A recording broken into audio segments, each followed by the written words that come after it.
Hi everybody, it's Christina and welcome back to my channel. So I was going to originally just log off and call it a time, but I need to start saving for my vacation. Anyway, I just kind of wanted to take a second to appreciate my family. I had a talk with them today, and you know, they're feeling as much as the situation as I am. And my daughter is, and my dad and we had a discussion, and I was really upset because I thought we had a custody agreement, and I did swap us a little bit, because he had made a comment about not wanting her every weekend, and he doesn't remember it that way, but he did say it. Then he tried to come back and say that it was all like me, you know, and I was like, I'm tired. He just keeps texting me about everything, questioning everything, and I don't feel like I need to answer him because it's not, you know, if it's not about Millie, then I don't need to say.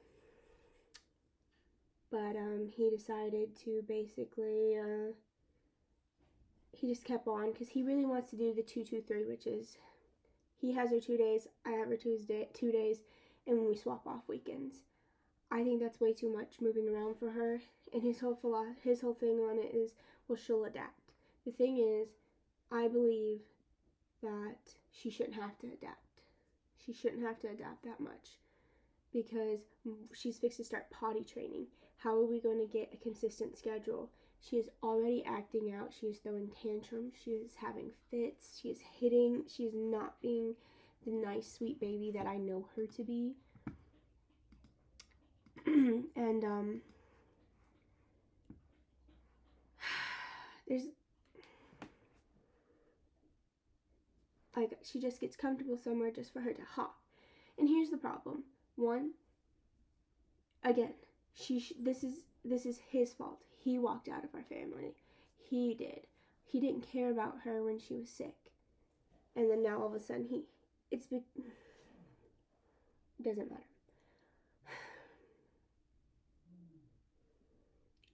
I think she should be as unaffected as possible because this is her house. One of the things that I don't think, he does not live close to me. He lives 45 minutes away from me. He is nowhere close. So that really doesn't help with the whole flippity-floppity thing. And then also I see as a problem is, so we get her used to the schedule, and then what happens when he moves? Because there is a good chance that his job is moving to Fayetteville in 2025. What then? What then? How are we supposed to do that too? Because that's 3 hours from where I live, from where her school is, from where her whole family is, and you're telling me that she's gonna have to move? That doesn't work for me. And then also, the place he lives now, he is freeloading on friends. He stays in their bedroom, their spare bedroom. He doesn't pay rent, he doesn't pay bills of any kind. They let him live there out of their good graces. And then, he doesn't have a bed for her. She sleeps in the bed with him.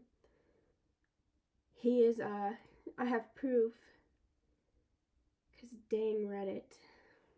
I was on Reddit, and I was kind of looking around, and I saw this Arkansas hookup page, and I saw, like, because I usually go and, like, I'll check out his Reddit occasionally, because sometimes he'll have, like paintings on there, and I went and checked it out, and on it said 24 male looking for F in this area.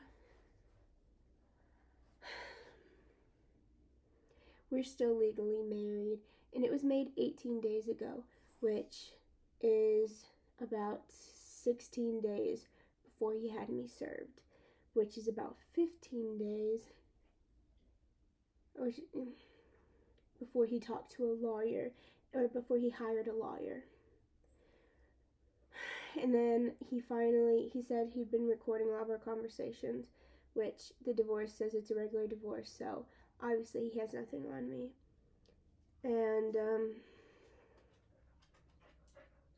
I told him I was going to pursue custody because he has this thing about crying suicide, and then all of a sudden he's just fixed. He uses it as like a game or a tool, a manipulation tool. And I don't want that around my daughter, because if he is real, this is at least the second time in his life that I know of, and he said he was suicidal for months on months and months. I know he's just doing it for attention, but I don't want it around my daughter.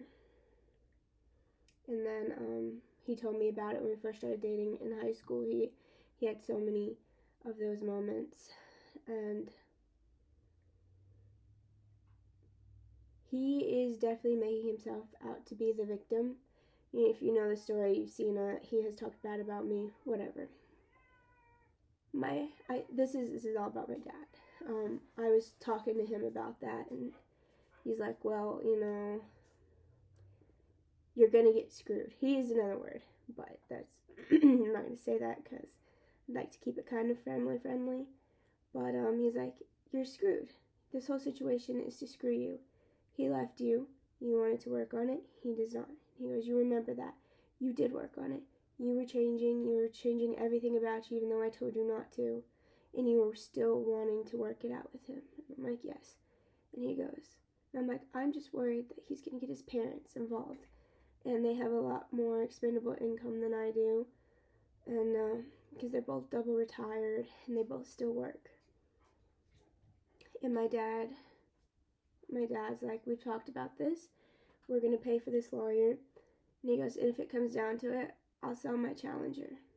And you don't understand how big this is for me, because my dad has a 2016 Dodge Challenger Shaker with like 24,000 miles on it, and it is his baby. Like, he loves this thing. But to help me with this whole situation, my dad is willing to sell it. And they've gone and looked at selling it. He could sell it for $50,000. And that was at the low end. So I don't praise my family enough, and I know that I've had my issues with them. But for my dad to say that to me, it meant so much. Because I don't want to bankrupt my parents. But I literally just got a job, and I'm not going to get paid for a month. And right now, since I've been training, we're getting so little hours. Like, I think the most I'm going to get is like 28 hours. Well, for my dad to say that meant the world to me. And I'm so very appreciative of them. And I know that my dad was like, we'll sell everything. And he's like, well, if you need to, if your house is that important, you can just shut off the house and you can just pay the bills that you can. And then if you want to come move in here, like, we'll support you the rest of it. And he's right. Like, this whole situation is it sucks. And to know, though, that my family has my back like that, it's amazing. And to know that my ex couldn't even go to Thanksgiving with his family because he didn't want the talking about it, the people giving advice about it. I mean, my parents don't always say everything I want to say, because when I was giving or telling them about the schedule, they're like, well, I can see where he's coming from. Like, they can excuse me, they can try to, empathize with him. But for my dad to say that, and my dad, he wants me to fight this 100%. And the only thing that we can't seem to agree on is custody. And I told him that I fully intended to seek full custody because I don't trust him. I don't. And when I told him I wanted to meet whoever was around my daughter, he was like, why? That doesn't make sense. It's stupid. I'm like, no, it's not. I think I'm still caught up in the fact that I still love him and I still have love for him. And as much as I was lying to myself about not, it's not true. I simply do still love him. Even though I've seen proof that he has tried to cheat, and who knows how many girls he's actually done it with.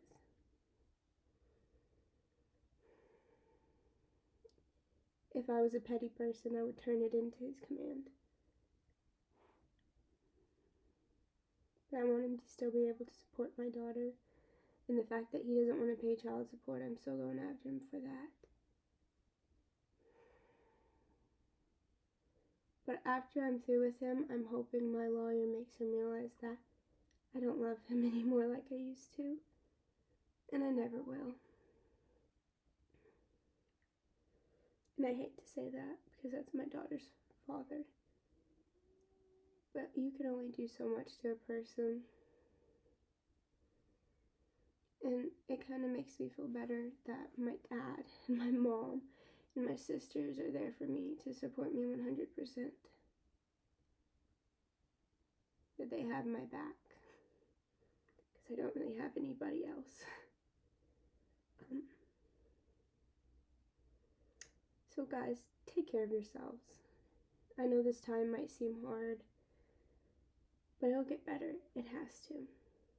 And if you're thinking of hurting yourself, there are people out there who can help. I promise. Anyway, I love you guys, and I'll see you guys later.